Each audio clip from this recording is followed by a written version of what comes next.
আজ থেকে রাজভবন নামটি পাল্টে দিয়ে তার পরিবর্তে রাখা হলো লোকভবন। এই লোকভবন কথাটি কি তাৎপর্য বহন করে সেটিকেই আজকে আমি সংক্ষেপে আলোচনা করব। আসলে রাজভবন এই শব্দটার মধ্যে রয়েছে ক্ষমতার কেন্দ্র বা রাজন্য বর্গের কর্তৃত্ব এবং একটা শ্রেষ্ঠত্বের ধারণা।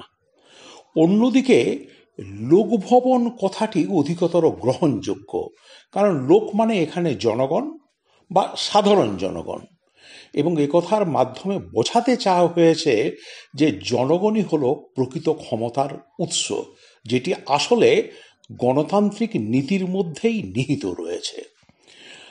আমার মনে হয় যে এই যে রাজভবন নামটিকে পরিবর্তন করে দিয়ে তার পরিবর্তে সেখানে লোকভবন রাখা হলো, এর মাধ্যমে যেটা বাস্তব গণতন্ত্র, প্রকৃত গণতন্ত্র, সেটিকেই সেই বার্তাই বহন করছে। অর্থাৎ ক্ষমতা জনগণের কাছে জবাবদিহি থাকুক, যারা রাষ্ট্র ক্ষমতায় থাকবেন তারা জনগণের প্রতিনিধি, সাধারণ মানুষের সান্নিধ্যেই হোক প্রশাসনিক নীতির উৎস। অর্থাৎ গণমানুষের প্রতি দায়বদ্ধতার যে শপথ, সেটি এই লোকভবন কথাটি ব্যবহারের মাধ্যমে আরো স্পষ্ট করা হয়েছে। এছাড়া আরেকটা গুরুত্বপূর্ণ বিষয় হচ্ছে যে ব্রিটিশ আমলে রাজভবন বা গভর্নমেন্ট হাউস ছিল একটা সাম্রাজ্যবাদী আধিপত্যের প্রতীক। স্বাধীনতার পরেও নামটি বেশ কিছুদিন ধরে বহাল ছিল, এক প্রকার ওই ঐতিহাসিক স্মৃতিচিহ্নকে বহন করে নিয়ে যাওয়ার খাতিরে।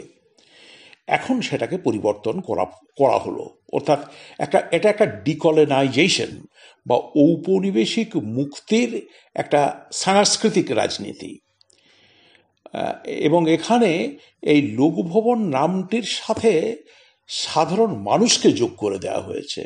সাধারণ মানুষের মধ্যে একটা অধিকার বোধ, একটা আত্মবিশ্বাস এবং মালিকানা বোধকে তৈরি করতে চেষ্টা করা হয়েছে।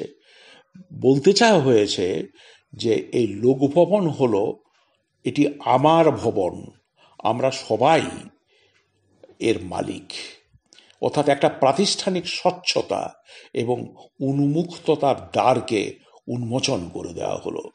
এবং তার সাথে এই লোকভবন নামটি এটি প্রশাসনকেও একটা বার্তা দেয়, যে বার্তার মধ্যে স্পষ্টত বলা হয় প্রশাসনের ক্ষেত্রে স্বচ্ছতা বাড়াতে হবে, ট্রান্সপারেন্সি, আমলাতন্ত্রকে অধিকতর জনমুখী হতে হবে এবং জনগণের কাছে দায়বদ্ধ থাকতে হবে, জনগণের কথা শুনতে হবে।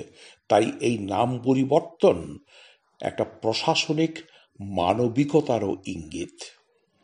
এখানে আরও একটা কথা বলতে চাই, সেটা হচ্ছে আমাদের ভারতীয় সংবিধানের প্রস্তাবনার প্রথম লাইনেই উল্লেখ আছে যে আমরা ভারতীয় জনগণ, আমরা প্রতিজ্ঞাবদ্ধ হচ্ছি যে ভারতবর্ষ একটা সার্বভৌম সমাজতান্ত্রিক ধর্মনিরপেক্ষ গণতান্ত্রিক সাধারণতন্ত্র।